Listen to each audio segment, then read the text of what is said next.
it was more of a flex or a bend up here. It's actually more flexed back here. You can tell when I was looking at it on this table. Now, I've been trying. Welcome back to the workbench where we try to make things. What we're continuing to try to make today is Monogram's heavy Chevy Chevelle build, or this is what we're actually calling the Buddy's Buddy build. It's the build that we're basing off of a buddy of mine's buddy's Chevelle. So we're going to build the heavy Chevy, which my buddy gave me the kit for, to make it look like his buddy's Chevelle. I hope that makes sense, but where we are right now is working on the motor again. Yeah, we're back working on the motor. I want to get it wrapped up. And by the way, if you want to get caught up to where we are right now, there is a link down in the description to a playlist. Get completely caught up to where we are. And again, we're working on the motor. So I've gone ahead and just painted up the carburetor and glued it in place. Now, with the air cleaner that we built yesterday, you're not really even going to see the carburetor, but it's there. And it's more just going to be what holds the air filter in place. Speaking of the air filter, I wanted to get the decals. We need the 396 decals on the air cleaner, so I thought I would make them, or at least give it an attempt at making them. So basically, I went to the research department. They looked up the 396 decals that go on the air cleaner. I downloaded them, and then I went ahead and just took them in and cleaned them up. Try to get them cleaned up and sized them down to the correct size. And then my idea was, at first I was thinking I could print these out on water transfer decal paper on my inkjet and then put them on white, because you can't, it has black and whatnot. You can't put black on black. It's not going to work. So I thought about white, but then I thought, no, because a lot of the decal itself is foil. So I went ahead and just put them on some bare metal foil. And you can see a couple of the ones that I have left over here. Now, we can already see the issue I'm having is all I have is an inkjet printer to print the decals with, and it doesn't print very opaque. So in other words, this bare metal is kind of showing through. Again, if you put it on white, it works great, but if you put it on anything other than white, you get that color shining through or showing through, and you can see where I started cutting them out. And let me show you how it turned out. And of course, you can let me know what you think. This is how it turned out. Hopefully you can see that. So it's not, again, the red and the colors of the decal are not very opaque. And it's actually just way too shiny, because instead of the bare metal foil just showing around the printed color, it shows through the printed color. So luckily, I have you guys, and I happened to, well, as soon as I finished this up, I didn't run to the computer, but I happened to go to the computer and I was reading comments, and I was left a great comment.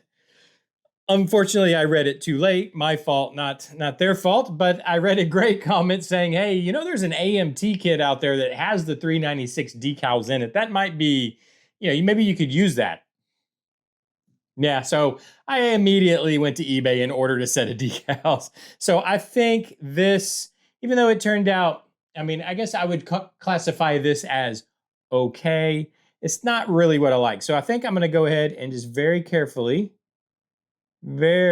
hopefully, hopefully I haven't, because this is my, I've got paint on here, obviously, and I don't want to have to touch up the paint. Can I get the bare metal off is the question without destroying the paint? That one came off. There we go. And I think maybe I might have to, the paint might need a little touch up there. This is the problem with doing this. And I wish I had known about those decals prior, but you don't know what you don't know, I guess. I probably could have looked it up, but I thought, let's give it a try doing it ourselves first. Okay, that one actually came off real well. So we just got a little nick right there in the paint, which is easy enough to touch up. And in fact, the new decals might even cover it up. So I'll probably leave it as is. Of course, I probably also should have taken a picture of that for the thumbnail, but that's all right. I guess I'll have to look back and see if I have something I can use for the thumbnail. But here we are again, back where we were starting a whole day later, and we're just right back where we started, except for I have also been working on straightening this chassis. So I took a little video and you can kind of see, I put the chassis on, this is the same, what we called frame table that we used for the F100. In fact, we still got our kind of our spindle jigs on here. I'm using this to hold it flat. And I took a video earlier before I started this to show you kind of how much flex was in it and where it was flexing. So in the beginning, I actually thought it was more of a flex or a bend up here. It's actually more flexed back here. You can tell when I was looking at it on this table. Now, I've been trying my best to get it, that flex out of it, and we're actually real close, real close. There's still just a little bit left here. And what I basically have been doing, what I started off by doing was clamping it down on this, what we're calling the frame table, and then I used a hair dryer. Now, I avoid at all costs heat guns around models. I've melted models before in the past like that. So I just use a hair dryer and heat it up and let it cool. And then I thought, well, that's dumb. I live in Southeast Texas and it's 90 something degrees outside. So basically what I've been doing is just sitting it outside, and which I think I'm going to do it again because we're actually getting very close. It is just, I mean, it's in fact, and I mean, let's see, if I hold, well, it does still have a rock in it. Maybe I need to clamp in the back too, because now I think we've pulled the flex out up here because these two are sitting flat. I hold that flat. Then our rock is back here. So I think I'm probably going to I'm going to put 4 clamps on it and then sit it back outside because that kind of seems to be working. Basically, if I leave it outside like an hour or so, well, it's still got quite a bit. Now when I hold it flat, it's got quite a bit of flex still in there. I'm also wondering if we can just get that flex out with the body. But I think I'm gonna do it again just to let it sit outside. I'll put 4 clamps on it this time. Kind of clamp it here, here, and here. Let it sit outside for, like I said, about an hour. I mean, the sun's bright, shining bright out there. Let it sit out, bring it in, and then I just bring it in, let it completely cool, and then hopefully some more of this flex will be out. I think we're getting, maybe we're not getting closer at all. Maybe I will just go back to the hair dryer and really heat this thing up. I don't know if you have any ideas on how to get flex out of this. Let me know. I could try. I mean, maybe boiling water.